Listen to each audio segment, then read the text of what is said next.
All right. Hey, YouTube, I'm Lucky, and in today's news story, we're going to be talking about Bungie is scrambling to disable and remove the broken exotics and broken builds from Destiny 2 in order to make the new world's first raid race happening this Saturday. The Vow of the Disciple is the name of the new raid. They're trying to make the raid race a little more fair, so that way people aren't doing omega broken DPS builds in order to melt through the bosses and melt through the mechanics. So let's go ahead and jump right into Community Manager DMG's tweet right here posted today. Team is actively investigating a few interesting builds before the world's first raid race. Cough, cough. Syntheseps. Cough, cough. Peregrine Greaves with 1-2 punch.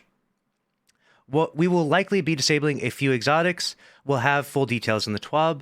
While we had a few on our radar already, cheers to those who have been passing along reports ahead of time. Now, this is a response to a thread from Joe Blackburn. Now, I covered an entire video talking about this, so of course you're subscribed to the channel with notifications on, and you saw that video already, but this was 9 out of 13 on that thread, which Joe says, finally, we are monitoring several gameplay sandbox elements as we head towards the world's first race. Now, obviously, they want the race to be as fair as possible. There has been issues in the past, I mean, probably with every raid race in Destiny, where there's been some sort of bug or cheese. I mean, everyone knows the infinite coil glitch bug that everyone talks about. There's always been something sort of broken or busted mechanics that people have tried to exploit. And to be fair, if those things are in the game, it's not on the player's fault that people use them. You know, it's on Bungie's fault to fix those things, in my opinion.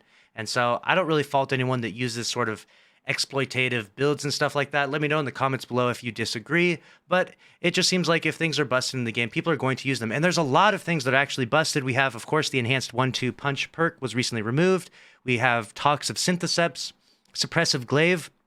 Not to mention there's an entire list of Void 3.0 mods that are simply disabled right now and are not going to be enabled until after the raid, because those mods are so strong that if Bungie were to allow us to use those Void 3.0 mods, we would probably blow through a variety of different encounters, even with contest mode on. That's how strong some of those Void 3.0 mods are. And so you'll be seeing some really crazy Void 3.0 builds coming out after the raid.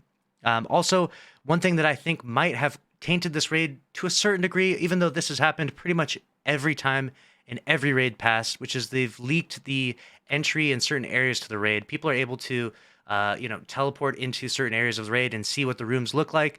I don't really think this would bypass any sort of mechanics or anything like that, but there's always some sort of like bugged issues with the raid race and stuff like that, or people like able to do sort of cheesy things, get into the raid early, abuse certain mechanics and stuff, which can be frustrating because these raid races are, simply put, the most hyped time for Destiny on Twitch and Destiny in general. Like, this is the time when people are most talking about Destiny.